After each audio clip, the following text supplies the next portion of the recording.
Hey nerds, what's up? Today I'm going to review 2 books for the SPFBO 8 competition. If you don't know what SPFBO is, I have a video explaining it all, but essentially it's a competition for self-published fantasy books that helps us weed out the best self-published fantasy books from the many that are out there. It's a super great competition, and I highly recommend you follow along and read some self-published books to support the community. The first of the finalist books that I'll be reviewing today is Small Miracles by Olivia Atwater. So I liked this book quite a bit. I had a very good time with it. This book takes heavy influence from Good Omens by Terry Pratchett and Neil Gaiman, and as Good Omens is in my top 10 favorite books of all times, I obviously had no problem with that. I will say, I think the heavy influences from Good Omens are definitely more towards the front of the book. I feel like by the middle and end of the book, Atwater is really able to kind of break out of that a little bit and make something that is actually her own and is different. So it's not like you're just rereading something that's trying to be Pratchett. It becomes Atwater, it becomes something that is hers.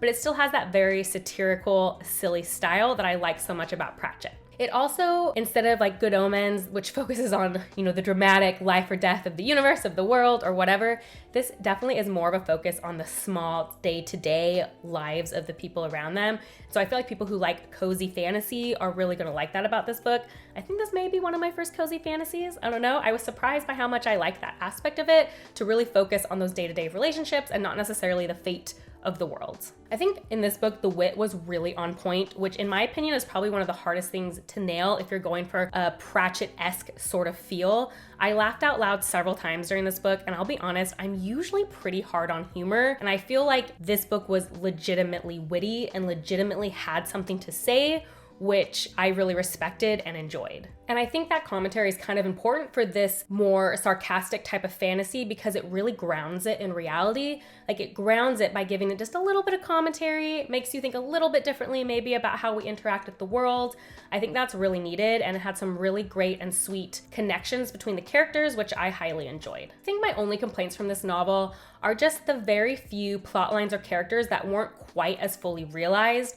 The best example I could give of this is that there is a mom character in the novel that's extremely overprotective, and when she was first introduced, I was very excited about this character because I felt like it was a great one to satirize, but it ended up feeling like pretty one note and like things that I've seen or read before. Almost like the kind of humor or satirization you would find on a Reddit post, and not necessarily worthy of like the on-point satire that other characters had in this novel. So I think that's why it stuck out to me a little bit more of a sore thumb. And a couple parts came off as like a little cheesy for me. Everyone knows I'm a Grinch, so sometimes I have a hard time with cheese, so I did notice that a little bit. Overall though, I rate Small Miracles an 8.5 out of 10. I highly enjoyed this book. If you like Good Omens, if you like Terry Pratchett, Neil Gaiman kind of style of humor, or if you like cozy fantasy, like that's gonna make you feel good, Small Miracles is definitely the book for you. I highly recommend it. I think it's very good.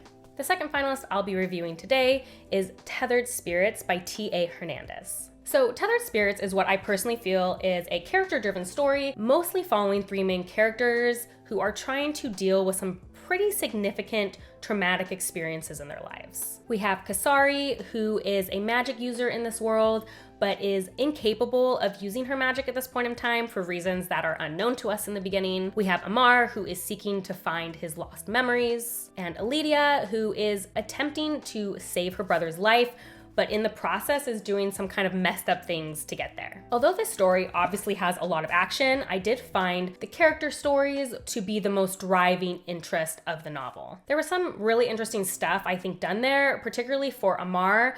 I found it very unexpected for me to have a character who lost his memories be so angry. I've read a lot of books with a character losing their memories. That's a pretty specific trope that we see a lot in fantasy, but I've never seen a character react in this very angry and mistrustful way. And I enjoyed seeing a different spin on that. Like, I think that made that story feel fresh and interesting. Like, there was never a point where I was like, oh, it's just another character who lost their memory. Like, it felt distinctly different from what I've read before. Like, I will admit, Amar as a character annoyed me a lot because sometimes I was just like, dude, stop being so annoying. But I think it was in a good way. I think the author made a character choice and stuck with it, and I liked that. Ultimately, I liked the idea of every character in this story, but I felt that maybe it was a little bit ambitious. Like, the author was really trying hard to accomplish something that I think was very difficult. I think they chose very difficult characters to get right with some very complex motivations and complex emotions, which I appreciate, but I think it didn't always get pushed all the way. There were some times where I felt like the character arcs or the pacing of their arcs and how things were being resolved felt clumsy. It sometimes felt way too slow or way too fast, that things were being overcome or not being overcome. And because of that, because this was a character-driven story, but the characters at times were a little clumsy for how deep I think they needed to be, it made it hard for me to stay invested in the story. Like, I was halfway through and I just wasn't fully committed. I will say I did find the end of the novel to be pretty strong. There were 2 chapters in particular that I think were really well done and actually like improved how I felt about the story. I always like when someone can kind of like nail an ending. It was a chapter near the end of Olivia's and the very last chapter of the book that I thought were very, very well done. Something in that chapter with Olivia caught me a lot by surprise, and I feel like it's something I should have seen coming. Like, the framework was there, but I absolutely didn't see it coming, which I think is the best sort of surprise when the groundwork is there, and I probably could have figured it out, but I didn't. And I just thought it was very well done, and I enjoyed that aspect quite a bit. It's obviously a big spoiler, so I'm not gonna get any more specific than that. I will say I wasn't super invested in this novel for the reasons stated about the characters not quite making it for me, but the last chapter made me be like, okay, maybe I will try the next book. Like, it was an interesting enough hook for me to make me keep going. And I will say, like, the book still felt fully finished. It wasn't like one of those books that ended in the middle. It was finished, but also had like a really good hook for the next novel, and I appreciated that. Overall, I give Tethered Spirits a 6 out of 10. I enjoyed this book. I thought it was strong in some ways, but ultimately I think the characters in it were a little overambitious. I am maybe gonna see if that problem gets solved in the next novel. I am kind of interested in what happens, and I think that is a problem that could be solved by being more with the characters. So I still think this is a pretty solid read. So those are 2 reviews of the finalists for SPFBO 8. Those are my 3rd books that I have given reviews for. Check out for other Fridays for me to continue reviewing SPFBO finalists. I will leave the link to the official webpage in the description box below so you can see other blogs and how they are rating these same books in the competition so that you can find self-published books that have been vetted and that sound good to you. If you like these kind of videos, please like and subscribe. That is the best way to support me. And if you want to see what I'm currently reading as well as other nerdy rants, you can check me out on Instagram at bookborn.reviews. I'll see you next time. Bye.